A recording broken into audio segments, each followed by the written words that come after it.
জি হ্যাঁ, দেখে হয়তো নিশ্চয়ই বুঝতে পারছেন কি হতে চলেছে এবারের পর্বে। Chicken roast.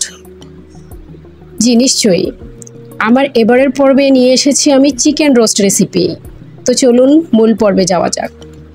শুরুতে আমি এখানে কিছু চিকেন আমি কেটে নিয়েছি, আর 2 টুকরো লেবু দিয়ে আমি চিকেনটাকে ধুয়ে নিতেছি। অবশ্যই লেবু দিয়ে চিকেন ধুলে এর ব্যাড স্মেলটা চলে যায়।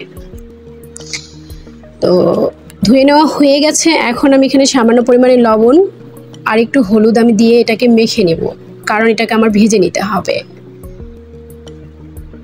তো আমি এখানে পেঁয়াজের বেরেস্তা ভেজেছিলাম, এই তেলটার মধ্যেই আমি এখন সেই চিকেনের পিসগুলো ভেজে নেব। খুব একটা বেশি ভাজার প্রয়োজন হয় না, হালকা ব্রাউন করে ভাজলেই হয়। এখানে নিয়েছি আমি কিছু গোটা মশলা, নিয়েছি স্টার মশলা, জয়ত্রী, সাদা গোলমরিচ, কালো গোলমরিচ, লবঙ্গ, একটা বড় এলাচ আর হচ্ছে ছোট এলাচ। এগুলোকে আমাকে বেটে নিয়ে একটা পেস্ট করে নিতে হবে। ততক্ষণে আমার চিকেনটা হয়ে গেছে, আমি এগুলোকে তুলে নিলাম।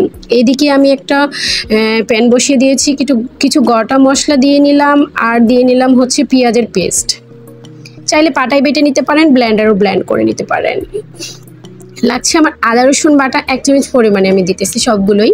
আর যে মশলাটা আমি বেটে দেখিয়েছিলাম সেই মশলাটা বেটে নিয়ে এসেছি, পেস্ট করেছি। আর দিয়ে দিলাম জিরা ধনিয়ার গুঁড়ো, মরিচের গুঁড়ো। আর লাগছে আমার এখানে টমেটোর সস 2 চামচ পরিমাণে, কাজু বাদাম বাটা, আর লাগছে টক দই। অবশ্যই এগুলো দেওয়ার চেষ্টা করবেন, আপনার চিকেনটাও দুর্দান্ত খেতে হবে। আর 1/2 চামচ পরিমাণ আমি চিনি ইউজ করেছি, আর স্বাদ মতো লবণ। এখন প্যাকেটে যে রোস্ট মশলাটা আছে সেটা তো অবশ্যই দিতে হবে, তাই না? তো আমি গোটা মশলাটা দিয়েছি, তার জন্য আমি এখানে প্যাকেটের হাফ পরিমাণে, পুরো প্যাকেটটা না, হাফ পরিমাণ প্যাকেট আমি এখানে মশলা দিয়ে নিলাম। এগুলোকে এখন উল্টে পাল্টে নেড়ে চেড়ে আমি একটু মশলাটাকে কষিয়ে নেব। আর ফ্লেভারের জন্য আমি দিচ্ছি কিছু এখানে আস্ত কাঁচামরিচ। এ পর্যায়ে দিয়ে দিলাম ভেজে রাখা চিকেনের পিসগুলো। এই মশলার সাথে ঘড়ি ধরে আমি এখানে 5 থেকে 7 মিনিট এটাকে কষিয়ে নেব মশলার সাথে।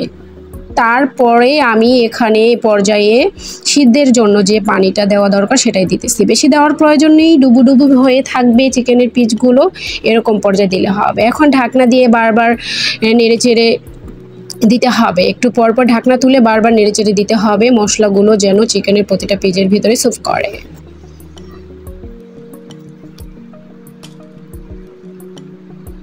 তো কেমন হয়েছে আমার আজকের ভিডিওটি জানাবেন আমাকে। তো আমি এখন রেডি টু সার্ভিং বলে একটু আমি এটাকে সার্ভ করব। আর দিয়ে দিলাম কিছু আমি পেঁয়াজের বেরেস্তা। তো আমার ভিডিওটি ভালো লাগলে অবশ্যই আমাকে লাইক কমেন্ট করবেন, আমার ভিডিওগুলো শেয়ার করবেন, করে আমার পাশেই থাকবেন। ধন্যবাদ সকলকে, ভালো থাকবেন। চলে যাচ্ছি, আসসালামু আলাইকুম।